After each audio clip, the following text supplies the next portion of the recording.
Sugar has been probably the hardest thing I've ever had to quit because I've tried so many different times. I've tried to moderate it, I've tried to limit it, and somehow or the other it just keeps coming back into my life. Usually moderation would work, but the problem is I would moderate myself to a point where I'd give myself a little too much leeway and I would eat here, eat there, and the next thing you know, I'm full blown back on sugar. My whole habit has ruined itself and I need to start from scratch. And I developed this habit of constantly snacking at work. I would go to the kitchen, find whatever chocolates they have, whatever candy they have during work hours. I would eat the candy, come back to my desk, sit at the desk, and moments later I'd just be nodding off and barely trying to stay awake. And my energy was just so low after that. And then, you know what I do to get my energy back? Have more sugar. Now, I'm not someone who particularly struggles with keeping weight off. I'm a very skinny guy myself. I don't really have a whole lot of weight to lose. But when I was a little bigger, I did have a little bit of a gut going on. I didn't have a lot of fat anywhere else. But I wanted to keep my sugar down because I didn't want my gut, my stomach to keep bloating. And I felt like the amount of sugar I was taking in, I could definitely feel this little thing just. Anyway, so after countless failed attempts, I made it a point, okay, this time I'm going to do it cold turkey. This time I'm going to create a calendar. So what do I mean by a calendar? I had something like this, where Sunday, Monday, Tuesday, whatever, and then every single day where I didn't have sugar, I would just tick the column there and keep myself accountable. Because if I'm not accountable, I'm just eating everything. This whole no sugar thing definitely starts at home. You have to make sure the things you keep around don't have sugar in them. When I started this thing out, I was on the ketogenic diet where you're supposed to keep carbs ridiculously low. And because of that, I felt like, you know what, this is a very good idea to experiment with the whole no sugar thing. So a lot of what I was eating was not only no sugar, but also I didn't have any fruit in my diet initially. I have now, but I didn't for the first month and a half, 2 months. And everything I had around was just something like beans, or I would just have fresh vegetables, onions. Well, obviously I just didn't eat the onions like that. I mixed it in with other things. But when you look at my fridge or my closet here, you'll see there's nothing here with sugar in it. In fact, found this little substitute. It's called monk fruit. I can't believe how much this thing tastes like sugar. It's incredible. So I actually didn't even use this for the first while. I only got it because I like to mix it in with my oats and I like to make tea, and I put this in there. 0 calorie. It doesn't have aspartame. It's really good for you. So if you want to substitute sugar, this or something like stevia would be great. But generally the idea is not to have things around that have sugar mixed in them, and I'll show you what I mean. When you go to just random ingredients, for example, you've got this stir fry sauce, right? You wouldn't think this thing has sugar, but when you look at the back, you'll see just 15 mLs of it has 4 grams of sugar, and then depending on how much you're putting in there, again, you can have a look at this little cashew milk here. It looks, yeah, fairly healthy, whatever, and then you look at the label and it's got 8 grams of sugar per glass. Now, depending on how much you're consuming, it's going to be a lot of sugar. But if you look at my fridge, generally, this is just my part of the fridge here. Nothing here has any sugar in it. You only have peanut butter, no sugar in it. You just have some roasted vegetables, some more peanut butter, bananas, bread, and yeah, no sugar.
You really have to make it a point not to put these things in your house, because the more easy access you have to them, the easier it is for you to just binge on them, right? And then when I was quitting sugar, I actually substituted them for those Quest bars, the protein bars. They don't have any sugar in them.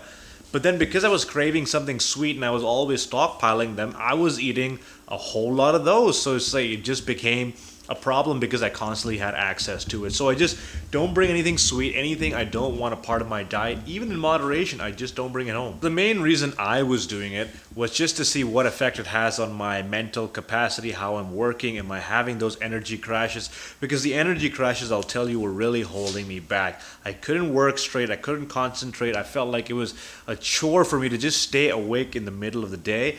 And that's why I quit sugar. So this is what actually happened when I quit sugar. The first week was pretty terrible. A colleague of mine came back from Ireland, brought all these chocolates into the office, and it was incredibly hard to resist because, you want to eat it. You're on your first day, you're like, I can start tomorrow.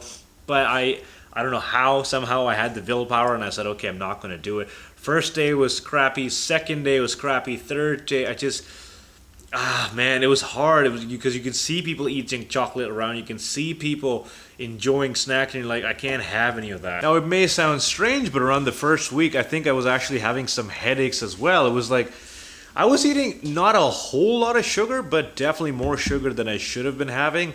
I was having cookies and whatever snacks were in the office, and I think, especially for most of us who don't really calculate the amount of sugar we're getting through our sugary products, through our diet, we're getting a lot more sugar than we did. So once I actually started calculating the sugar I was ingesting on a daily basis, it was pretty crazy. But it was weird. I think I was getting some sort of withdrawal symptoms because as soon as I quit it, all these headaches started coming in and they weren't there before. Week 2 is when I started noticing the difference. I did not crave the actual sugary things. I'm a big cookie guy. I love cookies.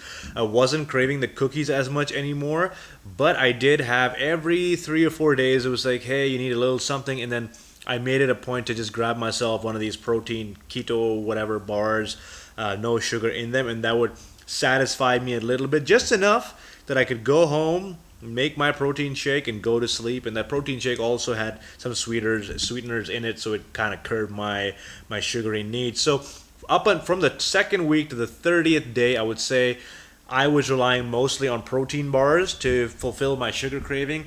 But 30th day, something changed. I actually went off of the keto diet, whole different story. I just thought it was too expensive, and I went into a vegan diet.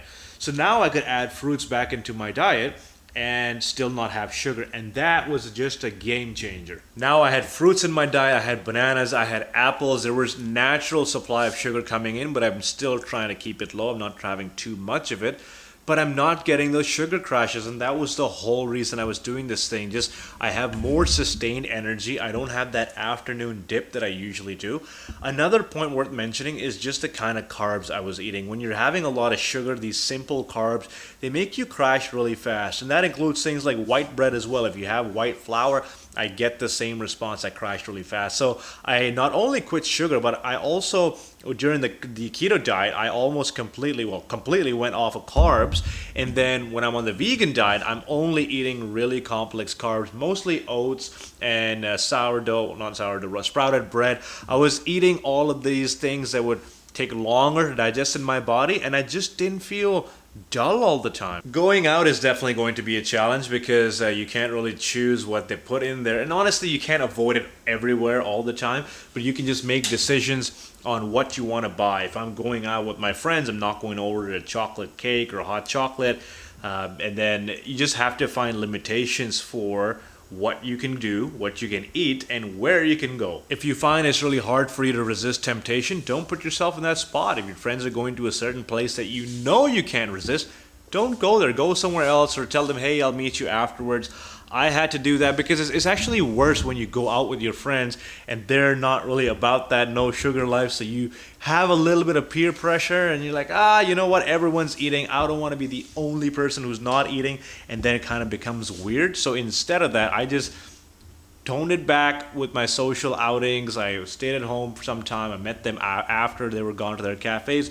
Or if we're going to just a coffee place, I just go order a decaf while they have their pastry, and that's that. Now, as for the weight loss aspect of it, I started at 158 pounds when I was starting this diet. Keeping in mind, this was when I was getting on the keto diet initially.